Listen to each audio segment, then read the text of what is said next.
su palabra. Filipenses capítulo 2, versículos 5 al 11. Cuando lo encuentren, les ruego que por favor se pongan en pie. Vamos a tener un momento de oración.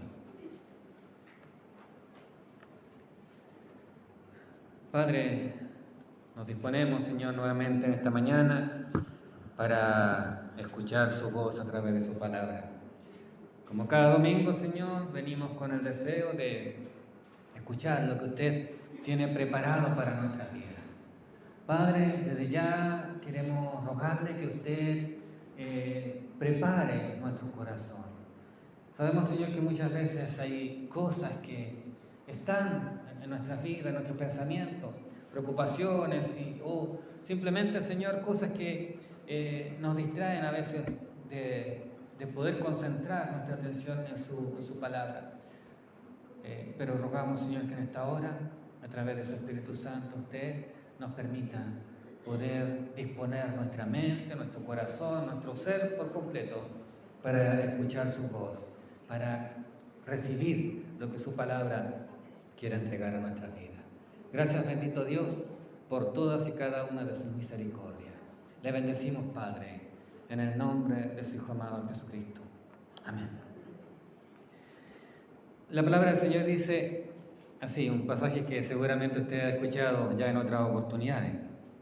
Dice: haya pues en vosotros este sentir que hubo también en Cristo Jesús, el cual, siendo en forma de Dios, no estimó el ser igual a Dios como cosa a que aferrarse, sino que se despojó a sí mismo, tomando forma de siervo, hecho semejante a los hombres.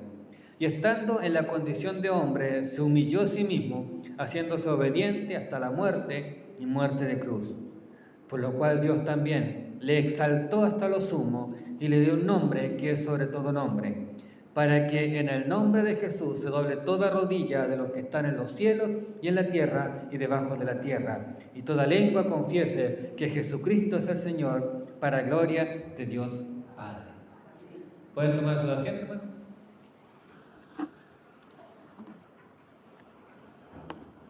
En el capítulo 16 del libro de los Hechos, se nos narra que el apóstol Pablo llegó en su segundo viaje, esto es más o menos en el año 51 después de Cristo, a la ciudad de Filipo.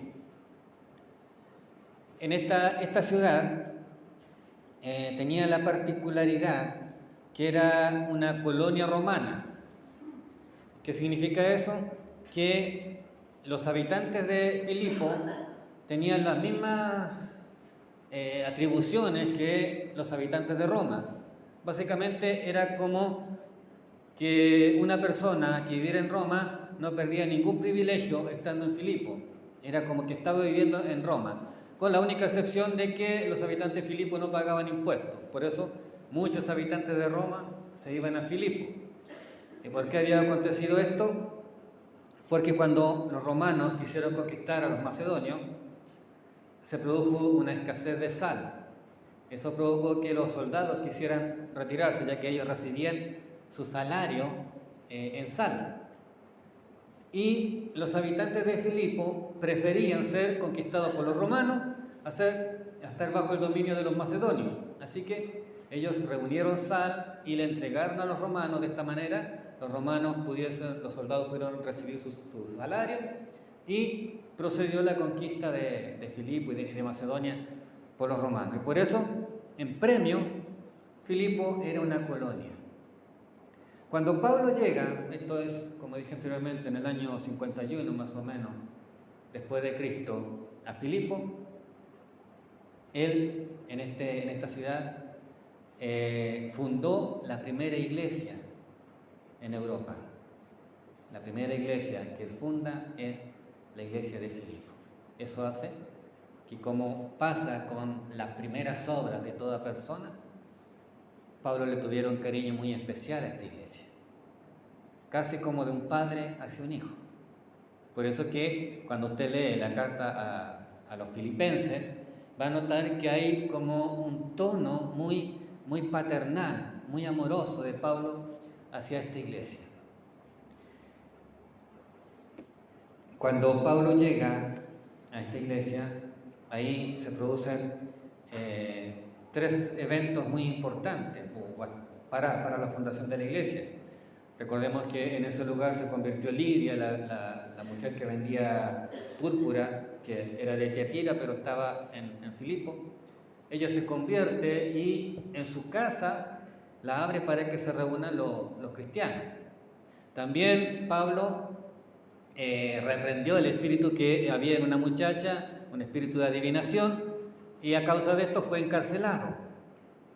Estando en la cárcel, el Señor dice que abre la cárcel para básicamente para que salieran, pero dice que él no salió. Y a causa de esto el carcelero se convirtió al ver que no había perdido su vida. Si los presos hubiesen escapado, en especial Pablo, él hubiese muerto a causa de los romanos. Pero al no escaparse los presos, él se sintió trastocado. Y de ahí surgen esas palabras que muchas veces nosotros hemos escuchado, que dicen, ¿qué debo hacer para ser salvo? Y el apóstol Pablo le dice, cree en el Señor Jesucristo, serás salvo tú y tu casa. Palabras que el apóstol Pablo le dice a este carcelero que en ningún momento se transforman en doctrina. No es que eso sea así. Eso es palabras puntuales que el apóstol Pablo le dice a este carcelero. Y con eso, hombres, con Lidia, con este carcelero y su familia, se conformó y se dio inicio a la iglesia de Filipo. 10 años después, Pablo estaba en Roma, había sido arrestado, como ya lo veíamos hace una semana atrás. Al final del libro Los Hechos se nos narra que Pablo es tomado, es arrestado, y él pide que sea llevado a Roma. Y estando en Roma, él experimentó un encarcelamiento bastante especial, ya que estaba bajo el cuidado de un soldado, pero tenía ciertas libertades. Entre esas libertades él pudo escribir cartas que envió a las diferentes iglesias, como a la iglesia de Éfeso, la iglesia de Filipo, Colosas, etc. Entonces, desde ahí Pablo le escribe a esta iglesia en Filipo, con dos propósitos. Uno, agradecer por el apoyo económico que esta iglesia constantemente le ha entregado a las demás iglesias cuando Pablo lo ha necesitado.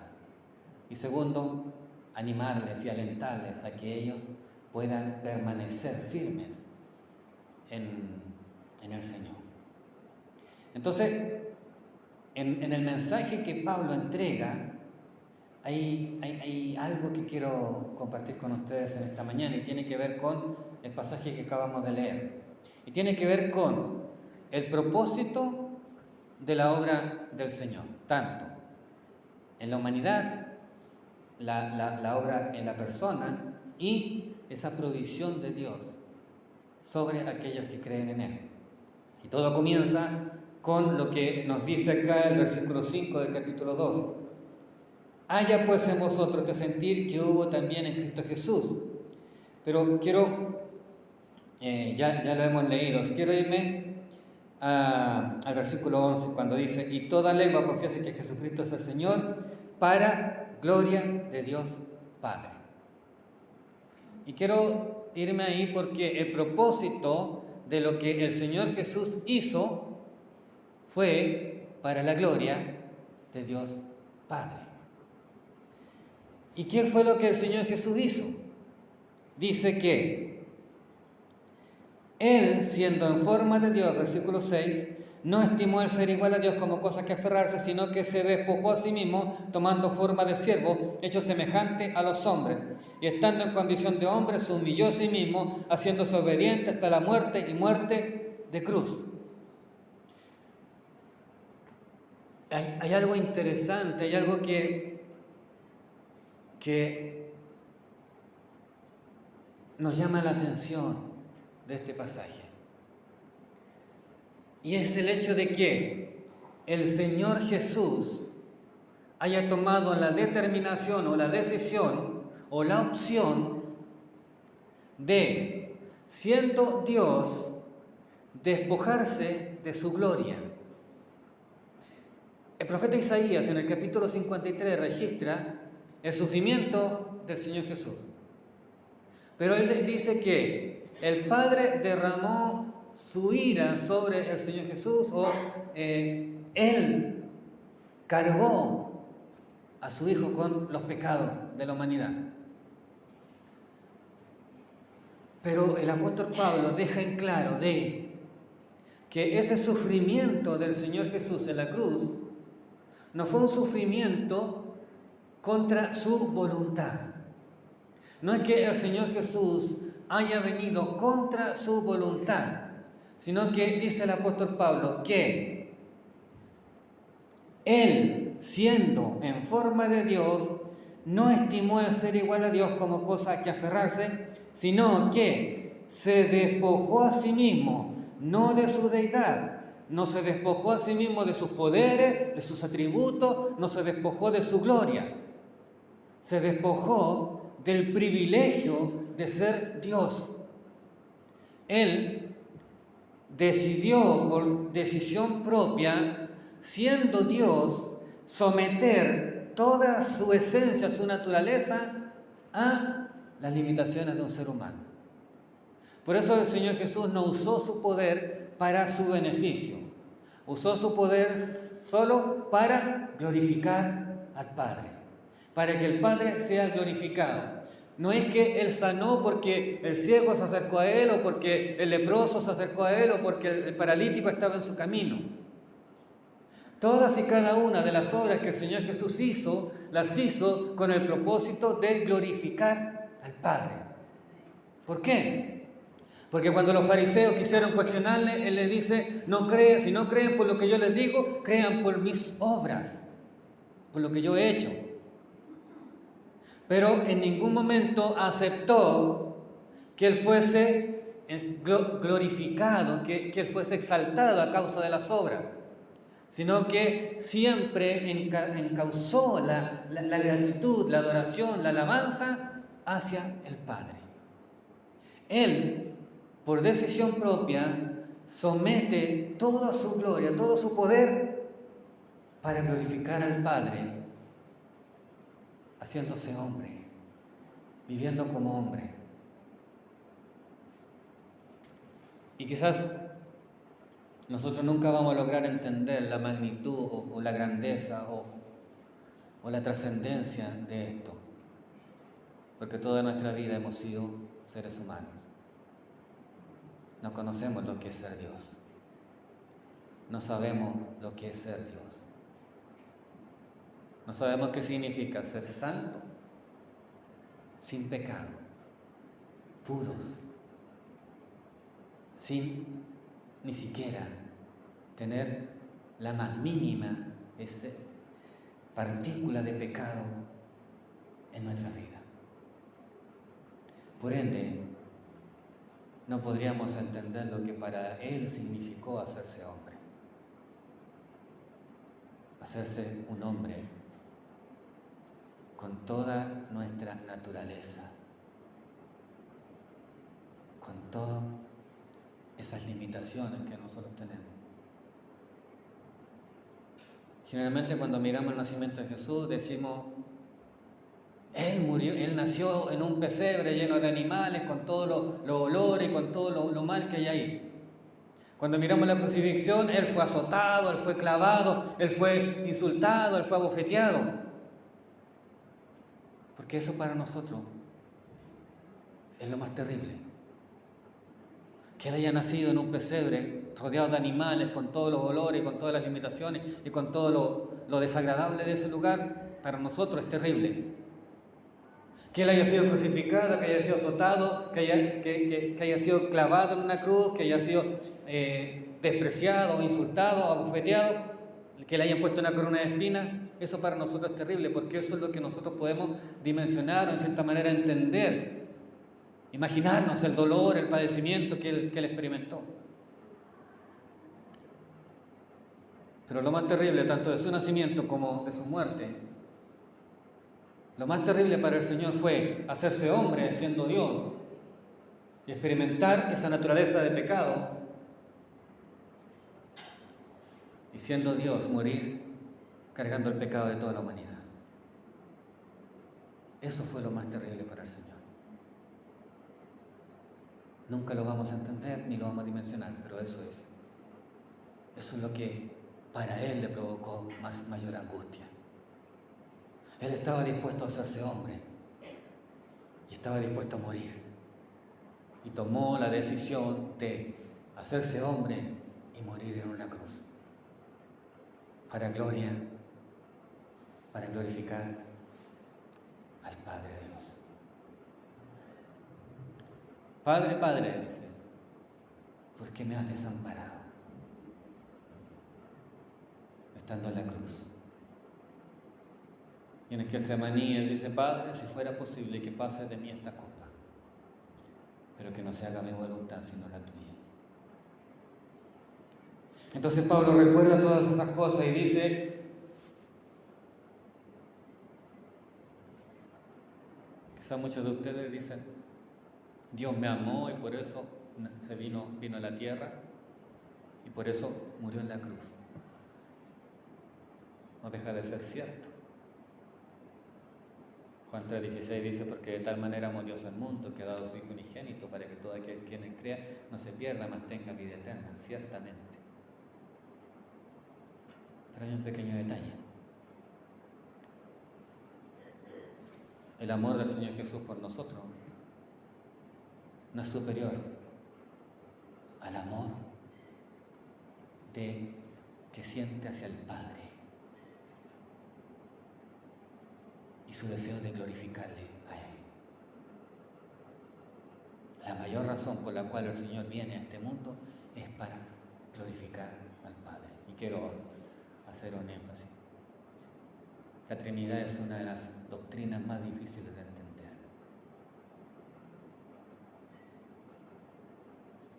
Llevo 15 años en el pastorado y quizás podría decir que la entiendo un poco, pero me sería imposible poder explicarla. Pero por fe, el Padre, el Hijo y el Espíritu Santo son reales y actúan siendo un solo Dios. ¿Cómo?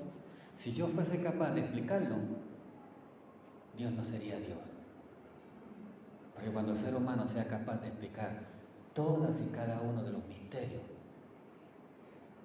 las cosas que tienen que ver con Dios, entonces Dios deja de ser superior, porque yo soy capaz de definirlo, capaz de explicarlo o capaz de mostrarlo en su totalidad.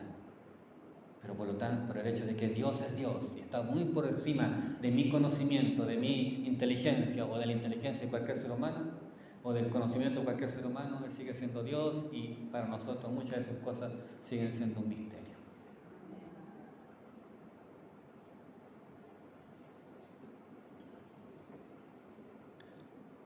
Sino que se despojó a sí mismo, dice, tomando forma de siervo, hecho semejante a los hombres, y estando en condición de hombre, se humilló a sí mismo, haciéndose obediente hasta la muerte y muerte de cruz. Por lo cual Dios también lo exaltó hasta lo sumo y le dio un nombre que es sobre todo nombre, para que en el nombre de Jesús se doble toda rodilla de los que están en los cielos, en la tierra y debajo de la tierra, y toda lengua que confiese que Jesucristo es el Señor, para gloria de Dios Padre. En la segunda parte del apóstol Pablo deja en claro lo siguiente. El Señor Jesús ya no es ese hombre que anduvo hace 2000 años atrás en la tierra. No es ese hombre que recorrió desde Judea hasta Galilea y recorrió las diferentes ciudades y lugares de Israel. El Señor Jesús ahora, hoy en día, no es aquel que fue crucificado en esa cruz. Los testimonios de Pablo y de Juan nos dicen que el Señor Jesús hoy tiene un cuerpo glorificado, que Pedro, Juan y Jacob pudieron ver en la transfiguración levemente, pero que cuando Pablo iba camino a Damasco y tuvo su encuentro con el Señor, aquel que vio era el mismo que Juan vio en la isla de Patmos, y que ese hombre a quien ellos vieron, o aparición que ellos vieron es casi indescriptible. Porque el Señor Jesús hoy en día ya no es aquel cordero o aquel siervo, sino que ahora Él tiene un nombre que es sobre todo nombre, y delante de Él se doblará toda rodilla de los que son sus hijos y de aún aquellos que no creyeron en Él y que murieron sin creer en Él, aún ellos doblarán sus rodillas delante de Él, porque reconocerán que Él es el Señor. Entonces, Pablo nos dice lo siguiente: el Señor Jesús fue obediente para glorificar al Padre, y como resultado de su obediencia, el Padre lo bendijo con una bendición especial, le dio un lugar, un nombre que es sobre todo nombre. Y antes en el versículo 5 dice: haya pues en vosotros este sentir. O sea, miremos este ejemplo e imitémoslo. ¿Y cómo nosotros como seres humanos podemos dimensionar en algún grado lo que deberíamos hacer? En el capítulo 1, versículo 9, dice lo siguiente: y esto pido en oración, que vuestro amor abunde aún más y más en ciencia y en todo conocimiento, para que aprobéis lo mejor, a fin de que seáis sinceros e irreprensibles para el día de Cristo, llenos de fruto de justicia que son por medio de Jesucristo, para gloria y alabanza de Dios. También nuestro propósito es alabar y glorificar a Dios. También el propósito de nuestras vidas debe ser alabar y glorificar a Dios, como lo fue para el Señor Jesús. ¿Y cómo dice Pablo que nosotros debemos y podemos alabar y glorificar al Señor? Dice: que nuestro amor abunde más y más en ciencia y todo conocimiento. Que nuestro amor abunde en ciencia y todo conocimiento. El Señor Jesús dijo que nosotros debíamos amar. ¿A quién? El intérprete de la ley le dice: ¿cuál es el maestro? ¿Cuál es el primer mandamiento, el principal mandamiento? Él le dice: amarás al Señor tu Dios con todo tu corazón, con toda tu alma, con toda tu mente. Marcos capítulo 12. También Mateo y Lucas lo mencionan. Ahora, nuestro amor debe ser primeramente hacia Dios. Y como ya lo mencioné hace un tiempo atrás, es imposible que yo o usted podamos amar a Dios a menos que hayamos experimentado el amor de Dios en nosotros.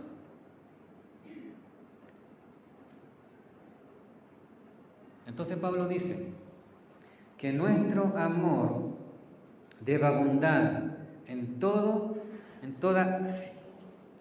debe abundar, vuestro amor, dice, abunde aún más y más en ciencia y en todo conocimiento. Debo entender cuál es el amor o cómo debe ser el amor que debe haber en mi vida si yo soy un hijo del Señor. Entender que yo no amo a Dios, sino que Él me amó primero y que lo que yo hago es como una respuesta al amor que Él ha tenido hacia mí. Pero también ese amor se proyecta en mi prójimo. De tal manera que yo amo simplemente porque Dios me amaba. Pero Pablo dice que también nuestro amor debe abundar en todo conocimiento, de tal manera que yo ame a mi prójimo, pero también sea consciente de que mi amor a mi prójimo no me puede llevar a contradecir mi amor hacia Dios o a reemplazar el amor hacia Dios. Yo no puedo amar a nadie más que a Dios. Por ende no puedo estar dispuesto a hacer nada que vaya en contra de lo que es la voluntad de Dios. Debo ser consciente de cómo es el amor de Dios, pero también debo ser consciente cuáles son los límites de mi amor hacia mi prójimo. Porque hay límite. Mi amor no puede estar dispuesto a permitir el pecado, la rebeldía contra Dios o el ofender a Dios. Mi amor debe abundar, pero debe ser consciente de que yo soy dependiente de Dios. Porque muchas veces nuestro amor hacia los seres queridos, hacia los cercanos, puede ser mayor que el amor hacia Dios. Hace un momento atrás el hermano Carlos hacía mención de un evento que se va a llevar a cabo en unos minutos más, si mal no recuerdo. El pastor Iván en la mañana hacía mención de ese mismo evento y él decía: hoy se va a realizar, se va a llevar a cabo un evento a nivel mundial, y si a usted le agrada el fútbol o le gusta el fútbol, seguramente sabe que hoy se va a jugar la final del mundial. Pero, dice él, espero que no cambie la forma del culto o no se quede en su casa por ver este partido. No deje de asistir a la iglesia por ver este partido. Porque entonces ahí se ve dónde está nuestro corazón. Nada puede ser más importante que el amor a Dios. Y eso es lo primero que Pablo menciona. Y dice: para que aprobéis lo mejor, a fin de que seáis sinceros e irreprensibles para el día de Cristo.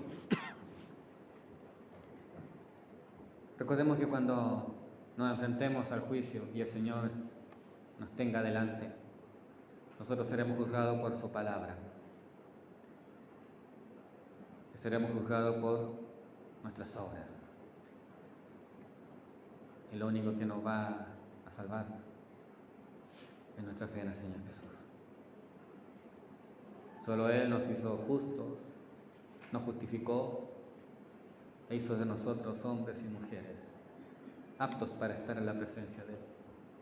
No por nuestros méritos, no porque nosotros hayamos dejado de pecar, sino simplemente porque hemos puesto nuestra fe y nuestra confianza en el Señor Jesús.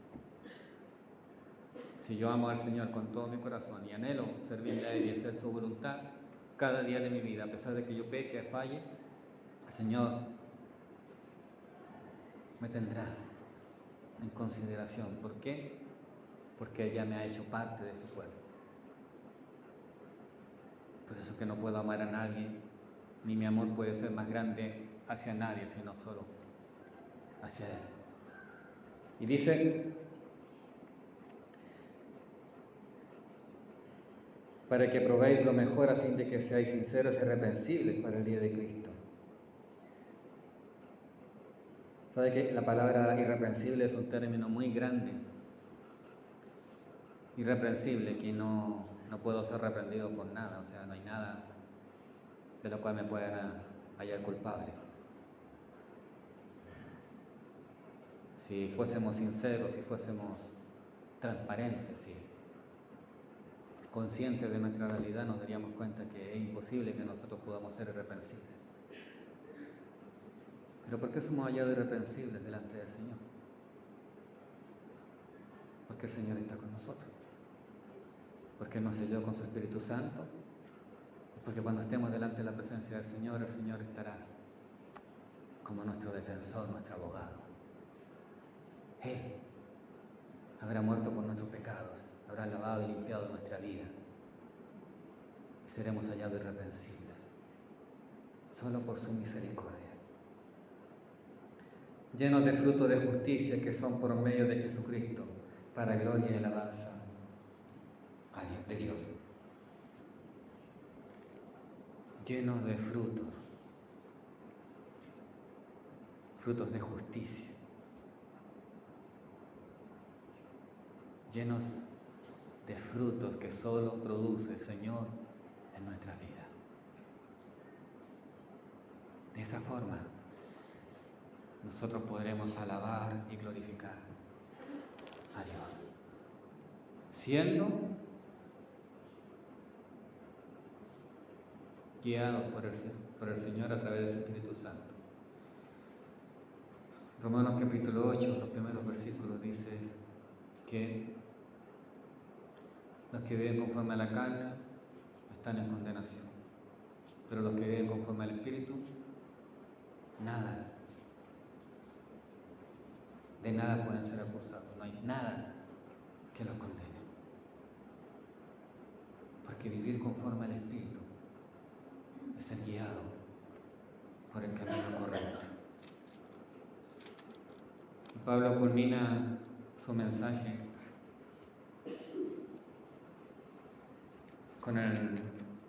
en el capítulo 4, el versículo 19 y 20, dice: mi Dios pues suplirá todo lo que os falta conforme a su riqueza en gloria en Cristo Jesús. Al Dios y Padre nuestro sea gloria por los siglos de los siglos. Amén. Generalmente cuando nosotros escuchamos ese versículo pensamos en cosas materiales: el alimento, el vestido, la salud, qué sé yo.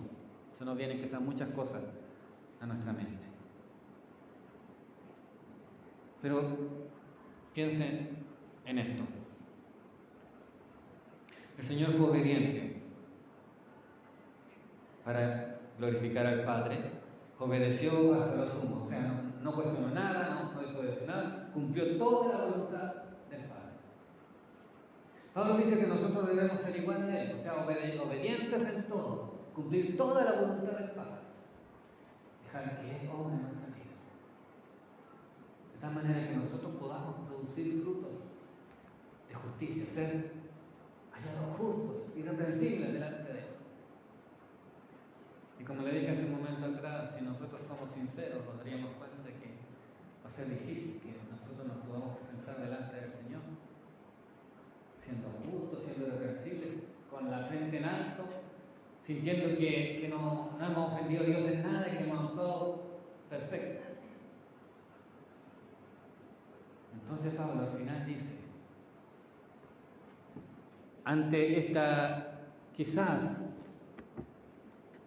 este triste pensamiento del ser humano que diga, ¿cómo yo voy a poder cumplir esto si es imposible para mí? ¿Qué tengo que hacer para llegar a hacer lo que Dios espera de mí? Y el apóstol Pablo dice en el versículo 19 del capítulo 4, mi Dios pues suplirá todo lo que os falta conforme a sus riquezas en gloria en Cristo Jesús. Ciertamente va a suplir nuestras necesidades materiales, pero también suplirá nuestras necesidades espirituales. También suplirá eso que yo necesito para cumplir su voluntad. También suplirá aquello que me falta para vivir conforme a la voluntad del Señor. Él suplirá todo lo que nos falte, tanto espiritual como material, conforme a sus riquezas en gloria en Cristo Jesús. Porque las riquezas no son solamente el oro, la plata, las joyas, las posesiones. Hay personas que han dicho que la riqueza más grande que hay es la familia, hay otros que dicen que son los hijos, hay otros que dicen que son los padres.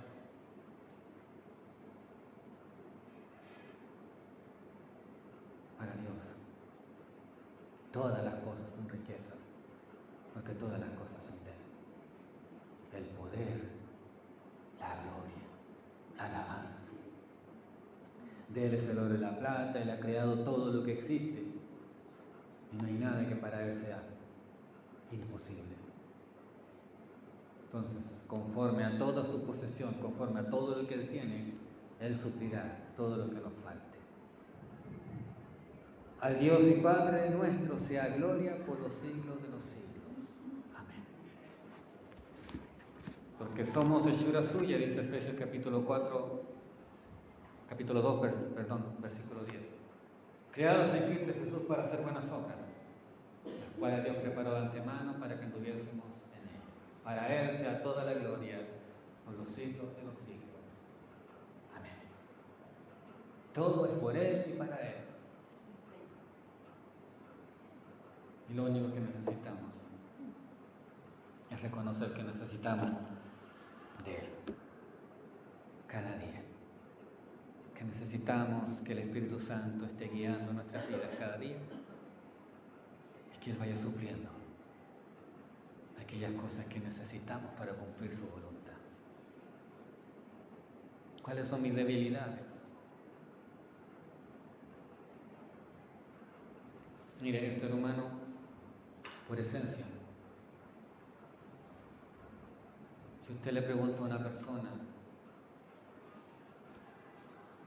cualquiera sea él, que le dice, hazme una lista con todas las falencias que tiene tu mejor amigo, con todas las cosas malas que pueda tener, los errores, qué sé yo, una lista con sus desperfectos, con lo malo que hay. Seguramente le va a escribir muchas cosas en una hoja. Y va a decir esto. Y van a aparecer muchos defectos que va a encontrar a su amigo. Pero si usted le pide, hazme una lista con tus defectos,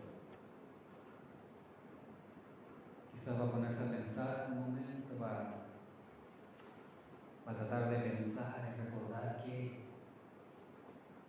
tengo que poner, qué puedo poner, cuáles son mis defectos. Y saben, una cosa es que se haga consciente de sus defectos y otra cosa es que lo escriba.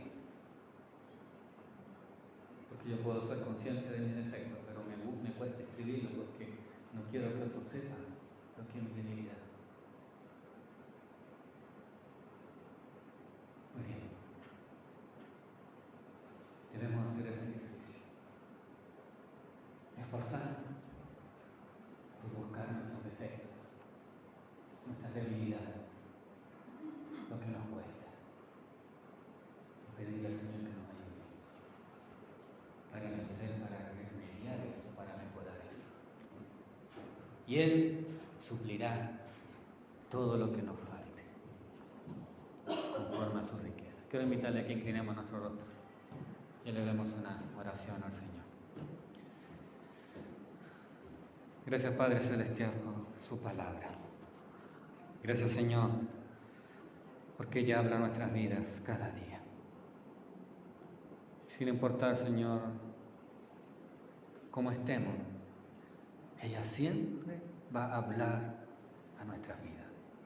Siempre, Señor, va a traer una palabra, una respuesta a nuestras vidas. Yo le pido, le ruego en esta hora, Señor eterno, que usted nos ayude para que esta su palabra pueda ser de bendición y de edificación para cada uno de nosotros. Que al salir de este lugar salgamos con el deseo y el anhelo de cumplir su voluntad, de poder, Señor, darle lo mejor a usted, de glorificar su nombre, de exaltar su nombre, Señor, de darle toda la honra, la gloria, la alabanza y la adoración solamente a usted. Ponga usted el deseo de nuestros corazones de glorificarle, así como el Señor Jesús le glorificó. Recuerdo, Señor, como en el capítulo 17, el mismo Señor Jesús dice, he glorificado tu nombre, he guardado tu verdad, tu palabra es verdad. Ayúdenos, Señor, a glorificar su nombre también, con todo nuestro ser. Gracias, Padre Celestial. Le alabamos y le bendecimos en el nombre de su Hijo amado Jesucristo. Amén. Que el Señor les bendiga, hermanos. Que el Señor les acompañe en esta semana y, si Dios así lo permite, nos encontraremos el día viernes a las 7 de la tarde, en donde realizaremos